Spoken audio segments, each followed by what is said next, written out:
Commandment number 2.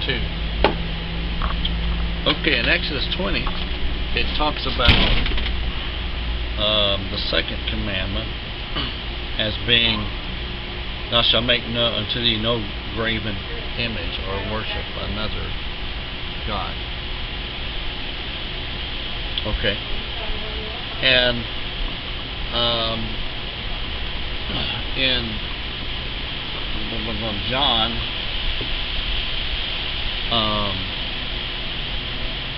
chapter 13, I think it is. John chapter 13. Let me scroll up here for a second and see. Make sure this is, this is St. John 13. Jesus was talking. He was getting ready to go to the cross. And one of the things that you want to do when you're leaving and giving instructions, make sure that you tell them the most important thing that there is to do. And this is what Christ did here, and this is what he said about the commandment. He says, a new commandment I give unto you, that you love one another as I have loved you. And that,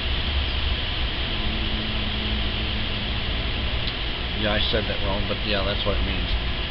That you also love one another.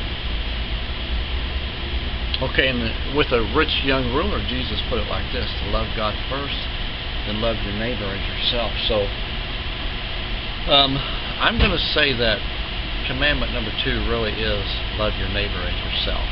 That's what I'm calling it. Personal opinion. Okay?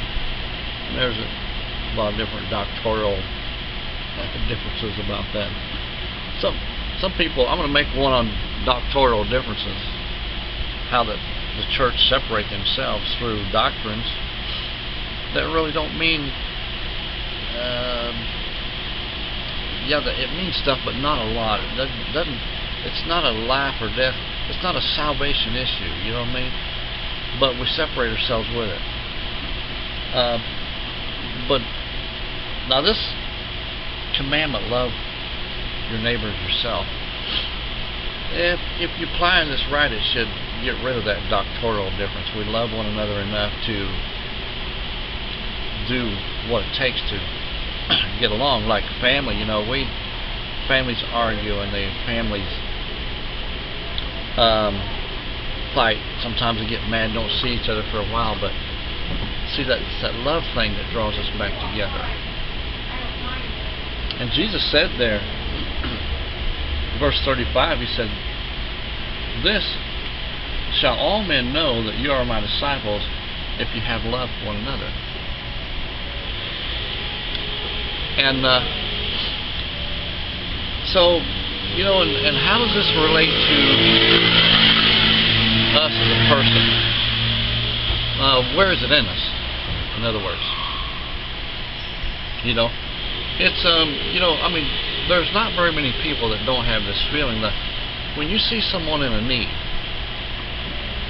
I'm not saying just seeing somebody that is in a need because of a greed or a drug addiction. That's not what I'm talking about.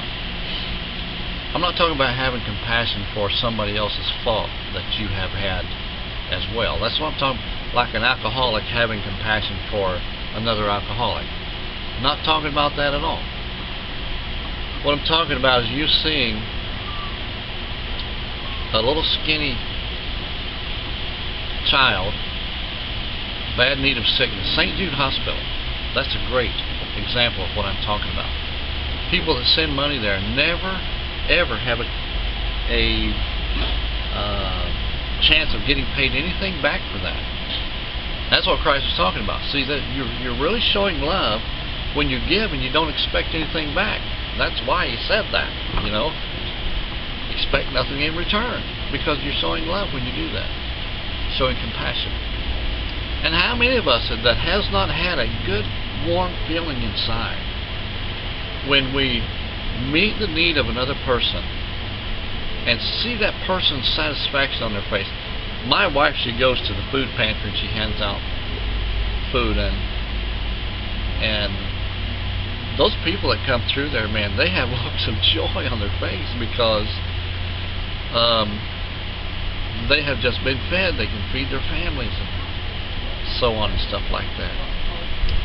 And those people that do that, they have no hope of ever getting anything paid back in return for what they're doing there. Pastors of a lot of churches do the same thing. Have no hope of ever getting paid back. Yeah, and I know the money issue in some churches, I know. But some of the pastors are barely breaking even, and some of them are going under. I personally know of a pastor, Brother Herschel Anderson, had a church in Napanee, and he held that church for 3-4 years there. I'm not sure how many years that he held that church, and he was losing money every year. They moved from Napanee up around Elkhart, where he lives on the other side of Elkhart. But see, he never has any hope of ever getting paid back for that. And he did it because of the feeling that he had a warmth in his heart toward those people. I walked with him a lot of times all over that town and tried to get those people to come to church. You know, every once in a while one would show up here and there. You know, I went over and helped him for about a year. But that's what I'm saying. What causes this thing, this feeling of warmth to come up inside of us, is this commandment that is in us to love. We have this thing in us to love. Scientists will say it's a chemical reaction. You know, but they can't explain what brings that thing up. Why does this chemical reaction happen? You know, and that's what it's all about.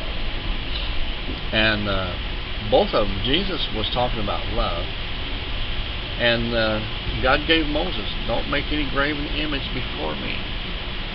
And Jesus said, love your neighbor as yourself. Put love before yourself. And whatever that graven image is, or whatever, you know, a graven means something that is made. Graven, carved out. A carved out image. Or like we carve out the place, so to speak, metaphorically speaking. We carve it out and we make a thing with our own hands, a house, a car, a man, graven image. And you know something? You never seem to get enough of this carving out when that's what you're doing. And you go over in Egypt and look, some of those statues are huge, man. I mean, those pyramids, I think that was like a place of worship, and the phoenix, that thing with the nose broken off, a place of worship. I mean, it's you just can't never get statues of the pharaohs and on. You just can't ever get big enough place to worship. And some of those houses of those old days were just huge places of worship, and you just go deeper and deeper and deeper, and you just can never get enough of this thing. See, you're trying to take place of something inside of you. Just like some people, they try to replace God with stuff, and you never can get satisfied. You buy a new truck and you go out next week, you find a rust spot on it. Oh man, my God, that I worship is falling apart. You know, so you go buy another one. Next week you find a rust place on it too, and you just can't substitute God. There is no substitute for God. I said this years ago. When God moved out of man, He left a hole so huge that nothing could replace it but Him. There will always be an empty spot inside of man until He puts back God into that place that only God can fill. Nothing. You could put the world in there and it would barely make a dent. You'd be looking for another world and then another one after that, and nothing can fill that place, because it's a part of us. It's a part of who we are. Amen. So love one another and love your neighbor yourself. And I want to say this, the last thing I want to say. This is very important. Love requires responsibility. You will not give to a selfish need. Matter of fact, it should actually make you angry. You give to a selfish need rather than just an honorable need, something that somebody can't help themselves, a real need, food. You know, you give money to a wino, you're throwing it away.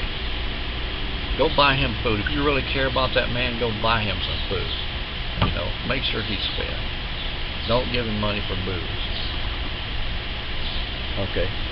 And if you require responsibility, just like some people live with a drunk, they just keep putting up with it because that's what their life is used to. Well, if you really care about that person, require him to stop drinking in order for you to stay with that person. Be it male, female, whatever. You know what I mean? And you'll find that you will be a whole lot happier with the decision that you have made. Alrighty. God bless. We'll see you again tomorrow with the commandment number 3 right here on Crossing the Middle Ministry. God bless.